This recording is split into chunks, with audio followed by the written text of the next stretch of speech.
This video is about combo amps for guitar. It's not about how they sound or their circuit design, it's all about the look. Rhett told me to make something and this is it, my 5-watt commentary inspired by other YouTubers. We'll consider over 100 images of amps and things that influence their design and some other stuff besides. I promise you the most offbeat, wide-ranging geek video that you have ever seen, or your money will be refunded. I put everything in this except the steam engine and the Queen Mary. To be clear, steam engine and the Queen Mary are in part 3. This is only part 1. This has a few Knights of the Round Table. I promise you at least 3 amps that you never knew existed. If not, I will give you back the time you wasted on this video. Just send me your stellar coordinates, go out at midnight, look up, you'll see the stars kind of jiggle back a bit, and you'll get your time back. Principles of design are balance, emphasis, movement, pattern and repetition, rhythm, proportion, variety, and unity. And those will come up in the discussion. Sorry in advance, there's going to be some times when I'm explaining you stuff that you already knew, but I don't know what everybody knows and I have to cover my topic. At least I will not explain you what it is a pentode. At least I won't explain to you what a pentode is. There are dozens of amps, many of them are for sale. But I'm not saying you should buy one or that they're good or they're bad. All these amps have a place in the heart of some player somewhere. I'm just critiquing the looks.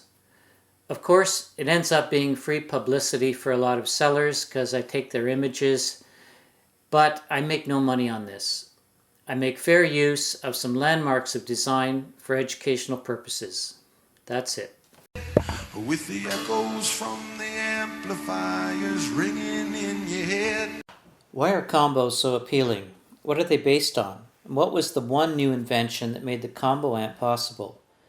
Which amp will I claim has the best design of all time? We take a leisurely look at design. Yeah, just design. But if you talk about Fender amps using nicknames like Blackface, Silverface, Narrow Panel, Wide Panel, and Tweed, you're already talking design. To appreciate something, you need to first absorb what the world was like before it arrived. Before combo amps became available, musicians only had PA systems. Most of these were bulky and awkward.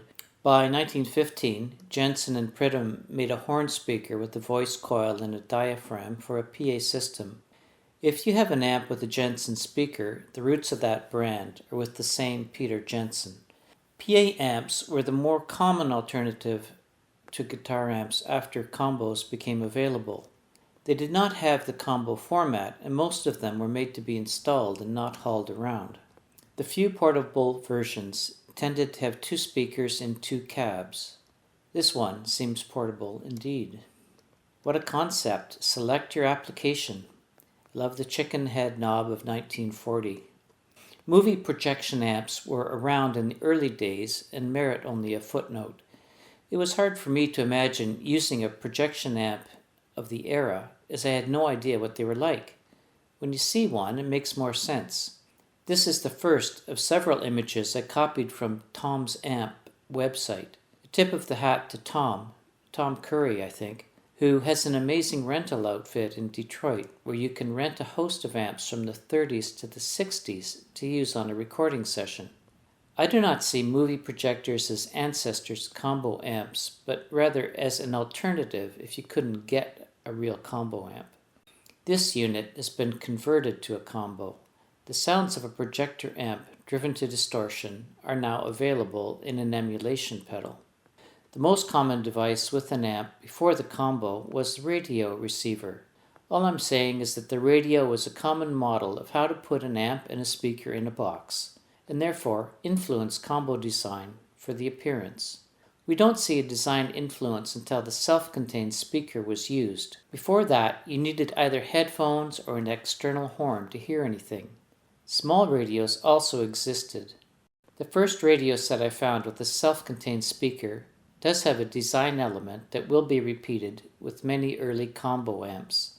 The Freshman 5F5 has a small internal horn speaker. The decorative wood lattice in front of the speaker horn is the thing here. Broadcast radios that were not just wireless sets began to be marketed for home use by 1922. The cone speaker, as opposed to a horn, became available by 1925. Now the design possibilities changed. This was just the day before they invented Kellogg's Rice Krispies. Whether the early field coil speakers are better than permanent magnet speakers, I don't know.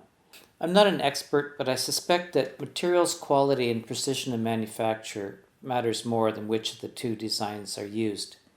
Tell me if I'm wrong and you're convinced otherwise. Seeking consumer acceptance, radio makers offered something that was also a nice piece of furniture. The first commercial product this new speaker was used for was the RCA Radiola receiver in 1925. All radios are super heterodyne now, setting received signals to an intermediate frequency, or IF. Battery radios were used where homes had not yet been wired. Also, the tubes needed DC, which batteries gave. The All-American 5 design had 5 tubes and no AC-DC power transformer. That job was done by a half-wave rectifier tube. However, no transformer meant that the chassis was connected to one side of the main electrical. They were dangerous. Now I know why Dad always had me turn the radio on. The speaker used here was the Model 100 cone type. It's a heavy, traditional-looking cabinet. In this ad, the bright surrounding room decor helps the massive cabinet look lighter. There is some modernity to the design, but just a bit. Despite what this ad calls the Magic Eye dial, this is a traditional radio with a massive speaker and Art Deco lattice. Yes, beautiful women were used to sell radios. A few combo amps have offered their own versions of the Magic Eye, as we will see in Part 3. This ad shows the stuffy-looking traditional cabinets trying to blend in with the glamorous 1920s living room. The 9-foot-tall woman takes center stage and makes the whole scene look more modern. The speaker, Model 104, employs a rigid cone which is energized by a powerful magnet, says the dealer's guide. There is an interesting side note here, since we're looking at radiolas. The ad men say, "Sell the sizzle, not the steak." So, what are they selling besides the tried and tested device?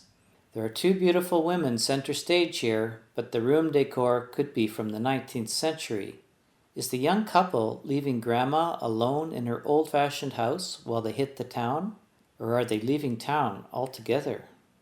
We often hear of increased loneliness in our society, where human contact is replaced by social media and YouTube.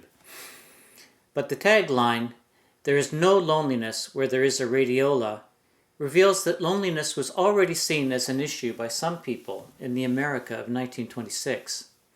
A radio show feels like company, but if the balance between human contact and isolated media consumption gets off, we get mental health issues in our communities. The birth of home entertainment, technology, loneliness, and alienation are all represented in this one advertising picture. The same tagline appears in another ad showing the loneliest man of all, a lighthouse keeper. This was 1926. Lonely old pipe-smoking men. I wonder if that helped sales.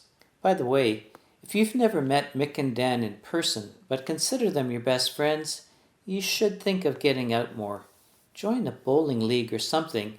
At least as musicians, we're always meeting people. Other radio ads featured family entertainment. This was a better angle. Technologies interact. In the winters of the early years of radio, only 2 rooms were warm, the kitchen and the living room. Whole families gathered in the living room, and that was where the big radio went. Okay, back on the road to the combo. This model ticks all the boxes as fine furniture for the home. Things look familiar from the back. The amp and speaker are in a wooden box, It's just a question of replacing the radio tuner with a guitar pickup and the sound as the sound source and using a PA type of amp. It also has an opening for the speaker, grill cloth, and a decorative wooden lattice, all things that show up on combo amps shortly thereafter. The large cabinets, as opposed to small units, were always for the more traditional consumer. Remember the stereo credenza of the 1960s? They were big furniture items for the boring living room. Better sound for the money came from smaller stereo components. Art Deco was an influence on some of the small radios in the 1930s. This one is boxy, but they did break up the lines. The straight parallel slots over the speaker opening and the grill cloth with diagonal pattern predate the Gibson GA50 by 18 years. So, in 1938, someone might have listened to H.G. Wells' War of the Worlds on just such a radio set. No wonder a Martian invasion was believable. The lattice design is getting more creative. A portable musical instrument amplifier with a speaker, all in one box, was made in the US in 1928 by Stromberg Voisinet. Electro string instruments, by George Beauchamp and Adolf Rickenbacker, had a guitar-specific amplifier by 1932. Amplifiers for electric guitars, and not just mic'd-up acoustic guitars, started to take on in the 1930s. This, I believe, is the first made-for-guitar amp. Correct me if I'm wrong, but it's the first one I've found. This combo was designed by Van Nest, who was a radio manufacturer in LA. I must admit, I was happy to learn this. My script was almost complete, and I kept wondering if all my attention to radios was justified. But ha! He who designed the first combo was a radio maker. The Type 1 has a simple but effective visual design. The movement is to the center and the nicely shaped case cut over the speaker. The logo is there, but not so big as to detract from the presentation. Amp designers of the world, take note. This is minimal, but the very first amp in the world sets a design standard you must pass. There's a nice texture to the case covering. The green goes with the yellow. There is repetition of the 4 case openings, but there is also variety of 2 shaped openings arranged in mirror image. If you want to make an amp today, make sure it is as well designed as this. The back is a different story. Do not show the back to visitors. While today's amps are designed for how they sound when they start to break up, the earliest amps were basic attempts at a clean amp based on PA amp circuits. In terms of what you see, we kept what the radio had and just left out the tuner and the furniture bits. The sound source is now a wound pickup. Combo amps are so similar that you could make one to look like a radio. Don't do this. This amp was manufactured from 1958 to 1970. It was the first real guitar amp that Keith Richards had. He also describes using various devices for guitar before getting a purpose-built amp, his mother's radio, and a tape recorder. He and his friends all used tape recorders, but this was already decades after the guitar amps were being made. Rory Gallagher, Robin Trower, and Mike Rutherford all liked these amps, as I learned from Mark Vickers. They liked the sound, but I'm talking design. Both sound and design are somewhat subjective. I'm calling this poor design, but you can love it, that's okay. To be fair, it ain't bad. The colors of the covering and cloth, textures and proportions are fine. The problem is the panel and matching edge around the speaker opening. The gold color is out-of-place glitz on this little 1x6 amp. Silver is a bit better, less pretentious. But the other problem is that the amp is small. Then the front has a smaller framed opening which is divided into cloth and panel while carrying a large logo. So poor use of space, and the movement is wrong. You should enjoy the case and the grill cloth, but your eye gets drawn to the logo or the 2 ordinary knobs in the power light. Grill cloth should be what designers call negative space. It's uncluttered, open for effect. A control panel has to have stuff on it. It must be positive space. The control panel should have gone on top or even in the back. If it ain't worth looking at, it messes up the front. In the early days, speaker cloth was only for the baffle opening and not the entire front. Some designs protected the speaker by routing out slots in the case, and in some cases we have a lattice, as we saw, over the opening of the horn speaker of the freshman radio. The rounding and shaping of the slots combined with the designer color creates a good looking amp here. Compare that to the plain cutout of an earlier model. Even though the cutout is plain and simple, it still adds the design element of repetition of 4 yellow shapes. The more I look at this one, the more I like it.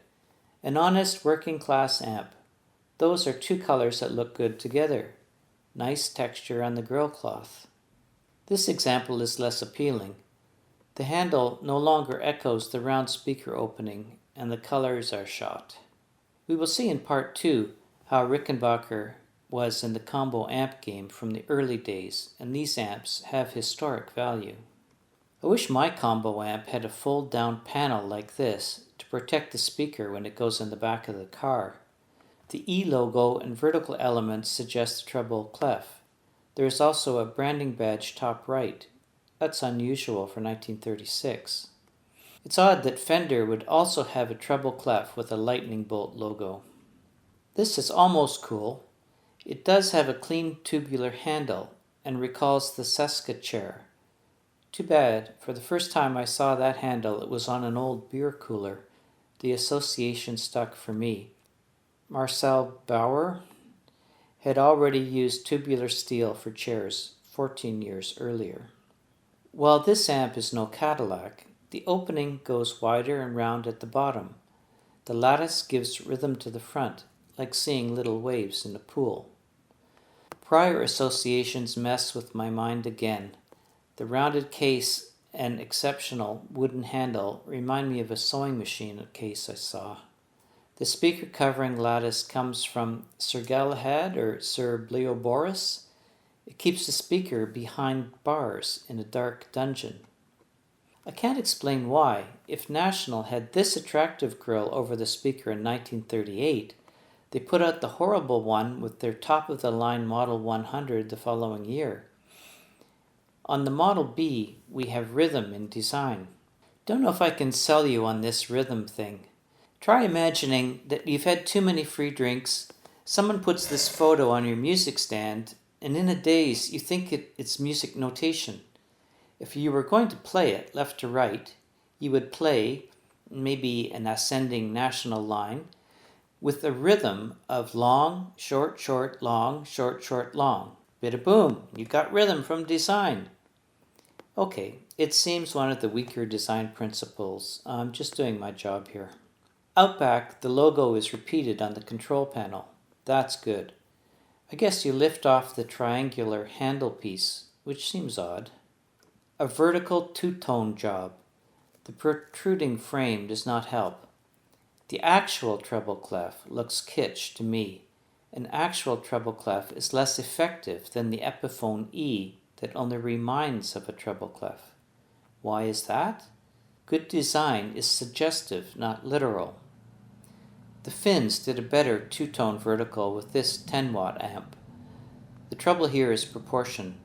The amp is small and the logo is monstrous. Otherwise, the use of color is good. The handle is color matched in the center strip.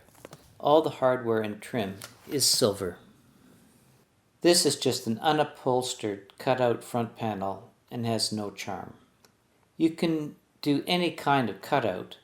This one went too far in my view. This clamshell effect is gorgeous. We have an ordinary piece of wood and two-dimensional cutout, but the shapes alone are enough to make it something I would never get tired of. Out back, we have the industrial vents. The glowing tubes are hidden. This is the part of town you avoid after dark. From the Bronson and the National, we see the value of design. 2 amps with rounded cutouts, but 2 distinctive looks. The Bronson's central cutout goes much higher than the speaker. It's just there for style. Was the prototype of this amp made out of chocolate? With any design element, someone will go too far. A hard lattice over the speaker opening is not good for sound, but this one is ridiculous. It was the favorite amp of Sir Kay when he played rhythm for King Arthur. Now, ain't she sweet? I'm not sure how the sound gets out, but it looks great. Mirror image front, curved cutouts that are set in a curved background of a bamboo covering. So we have both repetition and variety, and it's in monochrome. Here's a good-looking fellow. The finish quality and the light and dark wood is exceptional. The narrow and wide dark strips play with the speaker cutouts. The handle looks homemade, but that made the color match possible. The back looks good too. The tubes are visible behind their screen, and there is more grill cloth to modestly cover up some of the guts of the amp. But there is an opening so you can stow the power cord. The control panel was not neglected. The strip motif is picked up around the dials. The chicken head knobs have a stripe that matches the yellow on the panel.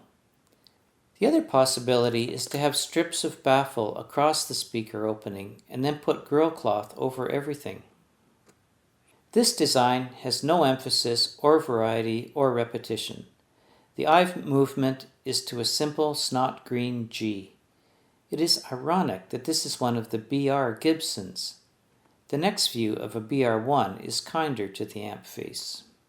BR was for Barnes and Reinecke, a partner firm of Gibson for a time. Victoria Matranga tells us that Barnes was the salesman and Jean Otis Reinecke was the designer and a pioneer of industrial design. They also designed a Hawaiian guitar for Gibson. Industrial design was reshaping all sorts of consumer products after World War I. The philosophy was stated by Fortune magazine of February 1934. Whenever two products are equal in point of utility and price, the one that looks most attractive to the purchaser will be bought first. Signature combos may be a tweaked version of an existing amp, but sometimes the signing artist has say about the design, as we'll see later with the Jack White amp. The Landreth amp is tweaked in the mids and has a different speaker than the non-signature amp. The only visual elements that differ are the colors and the logo on the panel. Gibson had the Les Paul Signature GA40 from 1952 to 62. Version 1, which ran from 52 to 54, had a framed monogram lattice and basket weave grill cloth. It's hard to see the logo top center, but the 3D stylized lettering is good design. Or do I just like stylized Gibson because it's old-fashioned like me? The speaker opening is too cluttered. Is this the first signature amp of a guitarist? The lattice looks like plastic. The signature is visible to the right. The dark color is the size of the rear panel covering the amp section, not the tubes. That reinforces the idea of one box with a combination of amp section and speaker cab. That's a bad idea. We want to see a great amp from behind, but not think about that from the front. Not sure I like the top being darker than the bottom anyway. With a branding badge and a celebrity signature, we have an amp that wants to compete in the marketplace. There was also a Junior with an 8-inch speaker. The speaker coverings are less ornate and more modern on this GA50T. Minimalist design of the 1950s gives us elegant straight case slots in a nice pattern with rounded ends to go over the speaker. The slots of varying length give a pattern, repetition, and also variety of the length all at the same time. Textbook design. The zigzags of the grill cloth are great and carefully aligned with the case slot openings. Did you ever get a shirt with a pattern on it, and then you see that they stuck the pocket on without lining up the pattern? The logo is only a decal here, but the color choice is perfect for blend and visibility. Only get this amp if you play well. A poorly played guitar should never come out of this beautiful amp and the 12 and 8-inch Jensen speakers. This design is a masterpiece. Even out back, the panel is color coordinated with the case. With the amp on the bottom, it would not be tippy. The chicken head knobs are colored to blend in, but running along the bottom. The knobs are not handy to anyone standing and wearing a guitar on a strap. In those days, most players sat and placed the amp in front of them, so the design made sense at the time. It may look like a suitcase, but it can't even hold its own cord and foot switch. Note the graphic art on the panel. There are logical lines that make a pleasing design. Compare this with the Fender Deluxe of the same year. The Gibson panel has very simple straight lines of the era, not ornate or script-like. In the 1940s and 50s, architects were going for simple geometric shapes, and some artists were exploring them too. Clean and simple was the look. The cigarette pack on the right is the new version, updated in 1942. It leaves you with plainer letters, a circle, and some plain straight lines. The two tremolo and two gain controls are linked by the graphics. There are no numbers on the panel. Great! Have you ever been playing and had the singer turn to you and say, "Set that volume dial to 4"? Not me. Numbers on knobs don't refer to anything. They are ordinal numbers, but they break the law of design, paragraph 3, subsection D, that says, useless complexity is to avoid. The GA50 is not cluttered. The panel is design heaven. The GA50T has case slots over the speaker openings. These images of wooden lattices and slotted case openings we've been seeing are indeed a design element. However, solid forms over a speaker will reduce the quality of the sound. There will be some masking, some reflections, some diffraction of the sound waves along the edges of the lattice. It seems that a lattice or case cutouts were popular before amps got loud. The impact might not have been so noticeable. Solid design elements in front of the speaker are part of the design heritage from the radio to the combo amp. You can get a replica of the GA50. It retains the case slots over the speakers, although the builder will make you one without those slots if you ask when you order. The amp screams mellow. I want one of these. The tribute is not to the GA50, however, but to Jim Hall, who used the GA50 back in the day.